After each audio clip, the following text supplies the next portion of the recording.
Est-ce qu'il faudrait mieux mettre fin à nos jours? Non, je pense pas. Entre quelqu'un qui a 150 millions et quelqu'un qui a 1 milliard, honnêtement, je pense qu'il n'y a aucune différence. Et je sais pas si j'aurais sorti cette première vidéo si on n'avait pas fait tout ce travail ensemble. Pour moi, c'est vraiment, on est une équipe. Donc toi, ton activité, elle a un énorme potentiel. Et ça peut m'arriver, certains mois, de gagner plus d'argent que toi. Comment tu vis cette situation-là? Est-ce que ça te pose problème?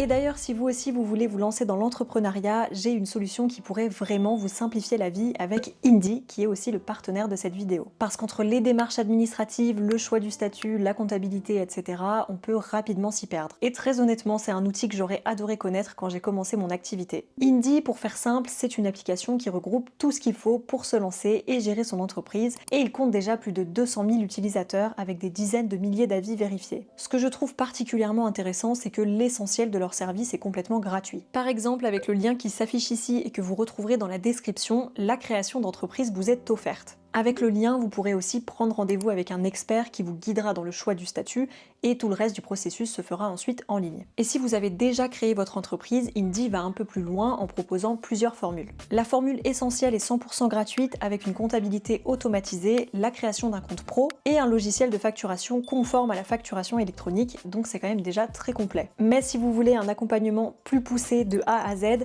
c'est là que la formule premium devient vraiment intéressante. Elle est accessible dès 12 € par mois et là vous avez tout ce qu'il faut pour les déclarations de TVA et de chiffre d'affaires, le livre des recettes ou encore une aide pour la déclaration de revenus. Donc voilà, très sincèrement, je trouve que c'est une offre qui est hyper complète pour s'alléger de la charge mentale déjà et puis pour éviter de faire des erreurs. Donc si ça vous intéresse, sachez que j'ai un avantage pour vous. Avec le lien qui s'affiche, vous pouvez bénéficier d'un mois offert à Indy Premium pour tester toutes leurs fonctionnalités. Donc n'hésitez pas encore une fois à consulter la description et je remercie Indy d'avoir sponsorisé cette vidéo.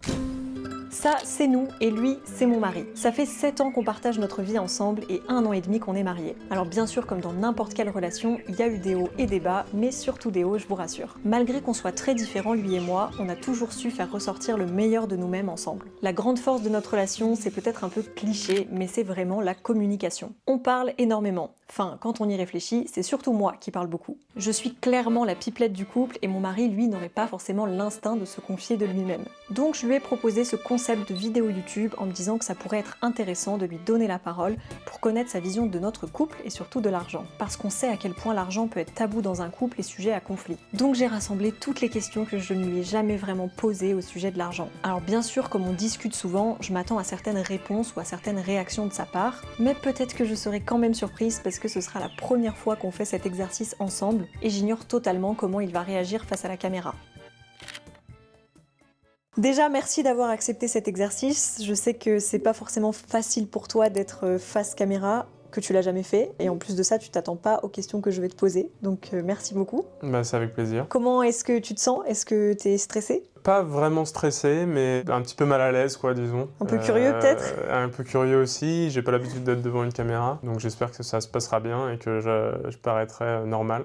Du coup, t'inquiète pas, parce qu'on va commencer assez tranquillement avec une petite question pour savoir quel est ton rapport à l'argent. Comment est-ce que t'as grandi? Comment est-ce que t'as été éduqué vis-à-vis de l'argent? J'ai eu une éducation assez équilibrée par rapport à l'argent. Mes parents ont toujours voulu me transmettre la valeur de l'argent. Il y a toujours eu des moments où ils me disent bah non, ça on peut pas l'acheter, c'est trop cher.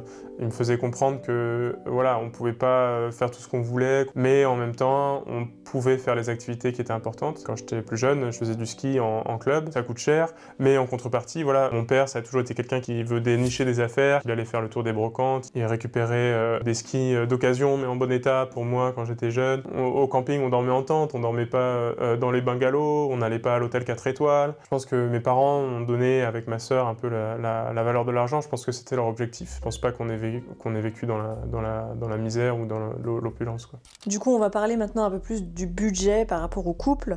Est-ce que pour toi, un couple devrait faire 50-50? Payer moitié-moitié les dépenses du foyer?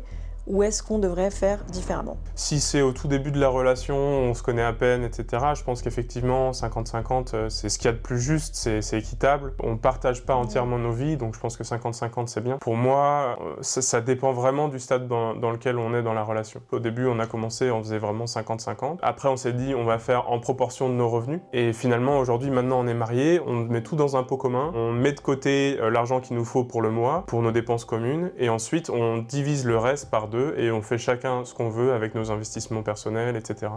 Et je pense que pour moi, c'est ce qui me correspond le mieux. J'ai pas envie de donner des leçons à d'autres couples. Je pense que quand on a une vie mariée et qu'on a vraiment une vision long terme en tant qu'un ensemble, un foyer, je pense que c'est la manière la plus saine d'avancer. En fait, l'intérêt de cette méthode-là qu'on met en place aujourd'hui, je pense, enfin je sais pas trop ce que tu en penses, mais c'est que si à un moment donné je me mets à gagner plus ou tu te mets à gagner plus, peu importe, on va du coup avoir plus d'argent à investir chacun. Donc en fait, peu importe que l'un ou l'autre gagne plus, ça signifie qu'au global, on va tous les deux pouvoir investir plus. Mais du coup, c'est stimulant, je trouve, d'avoir cette approche-là, parce que en fait, si j'ai une augmentation, tu vas être content. Si toi, tu as une augmentation, je vais être contente pour toi, tu vois. On se pousse vers le haut, je trouve, avec cette méthode. On le fait depuis pas longtemps, en fait. On n'en a jamais vraiment discuté, on n'a pas fait le bilan de cette méthode-là. Et je trouve que c'est quand même mieux, parce qu'on se sent vraiment unis comme un ensemble, quoi. Le truc du 50-50, je te rejoins, mais pas non plus totalement, dans le sens où, pour moi, le 50-50, je suis plutôt contre, même dès le début, parce que je trouve que c'est trop problématique, dans le sens où les gens ne gagnent pas le même salaire.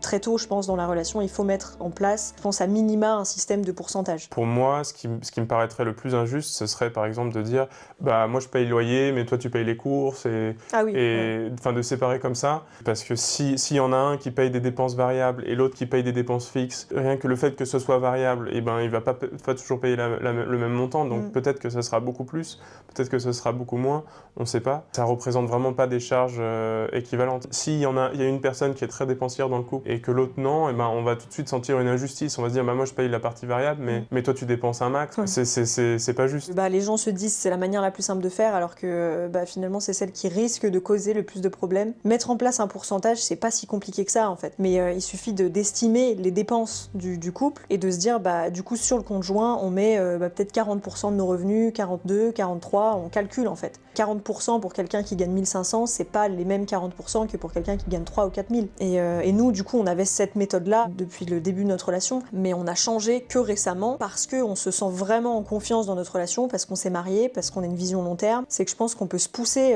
vers quelque chose de meilleur, quoi.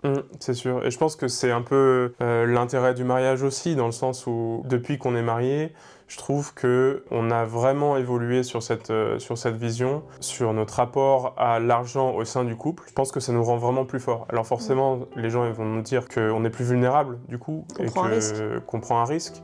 Mais je pense que si on prend pas de risque, on n'avance pas, ou du moins on avance moins vite. C'est qu'à un moment donné, tout est une question de risque qu'on est prêt à prendre. C'est sûr que même dans les investissements, parce que tu vois, des fois je lis beaucoup dans les commentaires... il va y avoir un crash, vous allez tout perdre, tu vois, mais en fait, si on vit dans la peur, on fait plus rien. Pour moi, si on n'est pas capable de se projeter et de prendre des risques avec la personne qu'on aime et la personne avec qui on a passé notre vie, ça se passera mal. Il y a plus de chances que ça se passe mal. Enfin, moi, c'est ma vision de ça et je pense que c'est la tienne aussi, donc au moins on est aligné là-dessus. Du coup, comme tu le sais, maintenant je suis devenue entrepreneur, j'ai lancé mon entreprise, je travaille sur YouTube, et ça peut m'arriver, certains mois, de gagner plus d'argent que toi. Comment tu vis cette situation-là? Est-ce que ça te pose problème? Alors absolument pas.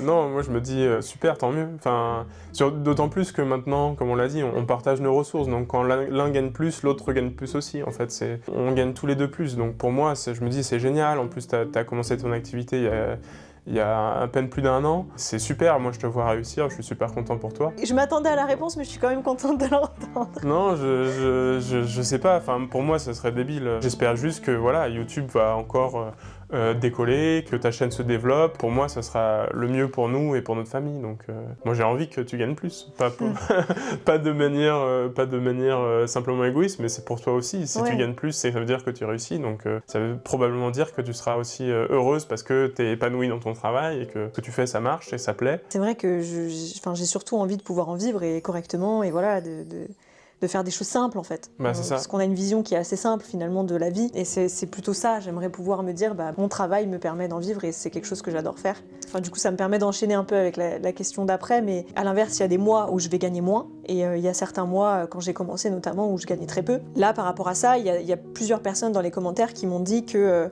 c'est facile parce que je me repose sur toi et je voulais avoir ta vision par rapport à ça. Est-ce que t'as l'impression que du coup j'abuse de cette situation et je me repose sur toi en fait. Et comment tu le vis? Moi, j'ai pas du tout l'impression que t'abuses. Au début de notre carrière, tu gagnais plus que moi, donc je bénéficiais plus de notre mise en commun de ressources que toi. T'as aussi mis plus d'argent de côté. Pour moi, c'est vraiment, on est une équipe. Donc toi, ton activité, elle a un énorme potentiel. Je pense que c'est une chance que je puisse être là et que je puisse t'aider à démarrer ton activité. C'est plus un soutien moral. C'est ça. Parce que pour l'instant, même quand je gagne moins, en soi, je t'ai jamais demandé de l'argent. Tu vois ce que je veux dire? Oui, c'est ça. En fait, on n'agit pas en mode je finance ton activité et ta prise de risque. Non, c'est pas du tout le cas. Je suis très heureux de pouvoir être là et de faire en sorte que tu te sentes un peu plus sereine dans ta prise de risque.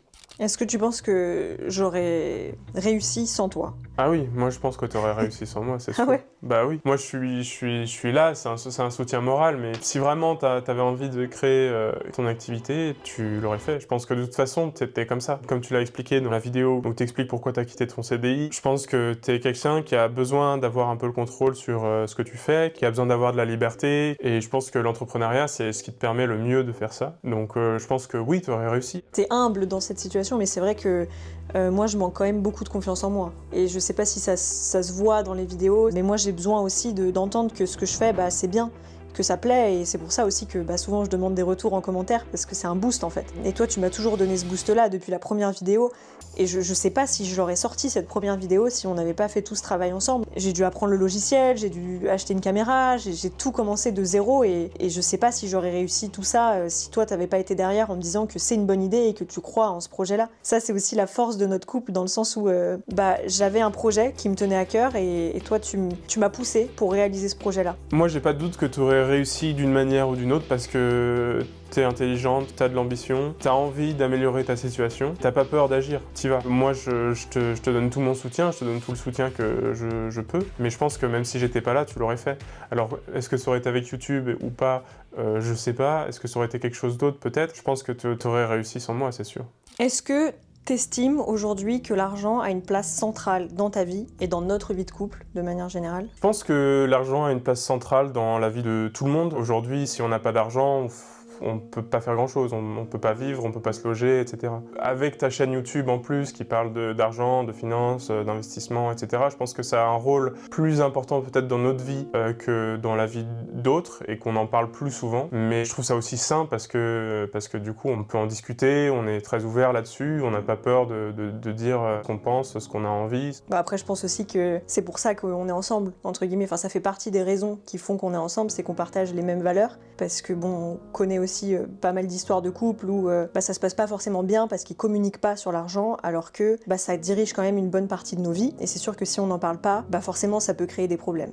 Est-ce que tu dirais qu'on passe à côté de notre jeunesse? Non, je pense pas. Enfin, je pense que tant qu'on vit ce qu'on a envie de vivre et qu'on vit de la manière dont on a envie de vivre, on passe pas à côté de quoi que ce soit. Moi, j'aime beaucoup ma vie avec toi. Forcément, on sort peut-être pas autant que nos amis. Et moi, ça me gêne pas. Sortir en bar de temps en temps, j'aime bien, mais j'ai pas envie de faire ça tous les soirs. Je suis assez content de la vie qu'on a. Puis je trouve qu'on se prive pas non plus complètement. En tout cas, moi, c'est pas l'impression que j'ai, et du coup, je suis contente d'entendre que c'est pas l'impression que t'as non plus. Non, mais t'as raison. Pendant les études, c'était un peu différent aussi, parce que là, pour le coup, j'avais vraiment pas d'argent de rap. C'est pour ça que j'ai commencé aussi à faire des activités à côté. J'ai commencé à donner des cours d'anglais. À cette époque-là, en plus, on n'était pas dans les investissements. On n'avait pas ce recul qu'on a aujourd'hui, parce que ça, du coup, c'est venu après, dans notre parcours. Quand on était dans nos années étudiantes, c'est là que d'un coup, j'ai eu cette réalisation financière sur les investissements. Comme toi, tu m'avais influencé par rapport à ta gestion plus sage des finances, moi, je pense que je t'ai influencé à ce moment-là, quand j'ai eu le déclic en me disant qu'il fallait qu'on investisse et qu'il fallait qu'on prenne notre vie en main. Est-ce que tu dirais que pour toi, la famille est plus importante que la carrière? Je pense que c'est clairement le cas. C'est la famille qui est plus importante? Oui. Je pense que la famille est clairement plus importante. Je pense que j'ai aussi évolué par rapport à ça. En tout cas, j'ai le sentiment pour moi que plus je vieillis, bon, je suis encore jeune, j'ai 26 ans, mais plus je vieillis, plus la famille, ça a de l'importance pour moi. Et je pense que j'ai plus besoin en fait de ces relations proches. Quand on est jeune, quand on est ado, des fois, on a envie un peu de s'éloigner, de découvrir le monde, de partir loin. Mais c'est quand on est un peu loin qu'on se rend compte qu'on a envie de se rapprocher. Nous, c'est ce qu'on a fait. On vivait un peu à l'autre bout de la France et on s'est rendu compte que on avait envie de se rapprocher de nos familles. Et donc pour moi, c'est clairement plus important la famille que la carrière. Puis aussi, je pense que moi, j'ai toujours été comme ça. Depuis que tu m'as rencontré, la famille, pour moi, c'est hyper important. Au fur et à mesure que notre relation a évolué, t'as pris un peu de ce côté-là de moi, comme moi, j'ai pris d'autres de tes côtés. parce qu'on s'influence mutuellement. Enfin, c'est plus que j'ai vraiment évolué par rapport à l'importance que je donne à ces relations-là. Et encore une fois, notamment depuis le mariage, en fait, on se dit, c'est juste un mariage, mais un mariage, c'est un événement où tu rassembles toutes les personnes que tu aimes autour de toi. C'est un moment qui est très particulier. Très fort. Et très fort. T'as beaucoup pleuré.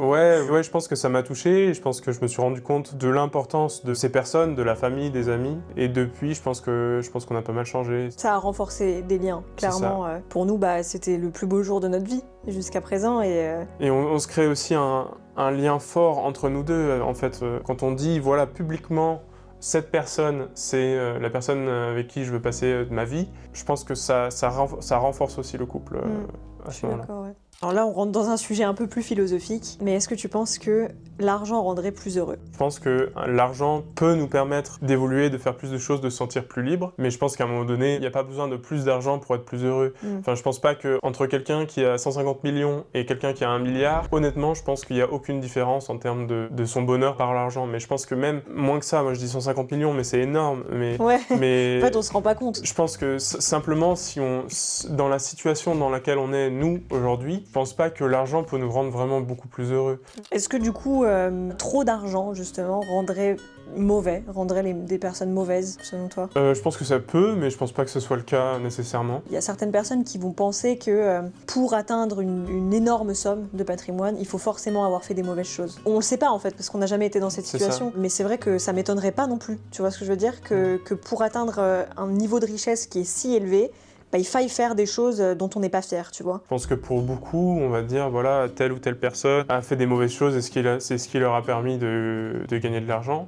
Mais est-ce que pour eux, les choses qu'ils ont faites étaient mauvaises? Je ne sais pas. Peut-être qu'ils se sentent mal par rapport à ce qu'ils ont fait, peut-être pas. Je pense qu'il y a des gens qui sont beaucoup moins empathiques et qui ont beaucoup moins de mal à se regarder dans le miroir quand ils font des choses qui sont discutables. Moi, la moindre petite chose qui n'est pas dans les règles, je vais culpabiliser très longtemps de la situation. Moi, j'ai pas envie de nuire intentionnellement aux autres, mais je pense que voilà, on a tous des conflits internes. Rien que dans nos investissements, on investit dans des ETF qui sont larges, qui incluent des entreprises qui font peut-être des choses dont on n'est pas tout à fait d'accord. Mais à côté, nous, on fait notre chose à notre niveau. Donc, on est végétarien, on a un peu cet engagement à ce niveau-là. On fait ce qu'on peut de notre côté. On peut pas être toujours à 100% en accord avec nos valeurs parce que nos valeurs sont elles-mêmes en conflit entre elles. Et à partir du moment où tu investis, c'est très très difficile de concilier toutes tes valeurs écologiques, environnementales, éthiques dans tes investissements. Je pense que quand on investit dans un ETF, on investit dans quelque chose qui est très large et la proportion des entreprises qui sont problématiques, finalement, elle n'est pas si importante que ça. J'irai pas sélectionner ces entreprises-là spécifiquement et investir dans les actions correspondantes une grosse somme d'argent. Mais par contre, j'accepte qu'elles soient présentes dans un indice. Moi, c'est ce qui me donne plus de tranquillité par rapport à mon avenir.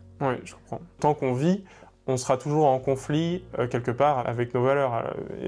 Sinon, en fait, on serait malheureux, dans le sens où, à force de se priver, on devient aussi plus pessimiste. Enfin, je sais pas ce que t'en penses, mais je pense qu'on devient plus négatif aussi dans nos réflexions. Je pense pas que ce soit mieux, sincèrement, parce qu'après, est-ce que ça vaut le coup de vivre comme ça? Est-ce que ça vaut le coup de pas être heureux? On fait ce qui nous rend heureux. Si ça nous rend heureux de faire cet effort-là pour être plus en accord avec nos valeurs, alors oui, on le fait. Mais voilà, on n'a pas envie d'arrêter de vivre non plus. Si on veut vraiment aider l'écologie et plus émettre du tout, en fait, on peut tout simplement plus vivre, parce qu'à partir du moment où on vit, on consomme.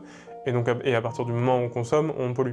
Est-ce qu'il faudrait mieux mettre fin à nos jours? Non, je pense pas. Je pense qu'il faut trouver juste l'équilibre qui nous va avec nos valeurs. Du coup, ça clôture pas mal l'interview. J'espère que t'auras quand même passé un bon moment, que c'était pas trop difficile pour toi de te livrer. Je sais pas comment tu l'as vécu. Non, ça s'est bien passé. Ça a été un peu plus naturel que ce à quoi je m'attendais. J'ai pas regardé la caméra, donc... Donc c'est bien. J'ai un peu divagué, je sais pas si je suis resté centré sur ce que tu avais envie, donc j'espère que ça rendra bien. J'espère que les spectateurs sur YouTube seront indulgents et qu'ils auront apprécié ce que j'ai à dire et la vidéo de manière générale. En tout cas, merci à toi et nous on se retrouve à très bientôt pour une nouvelle vidéo.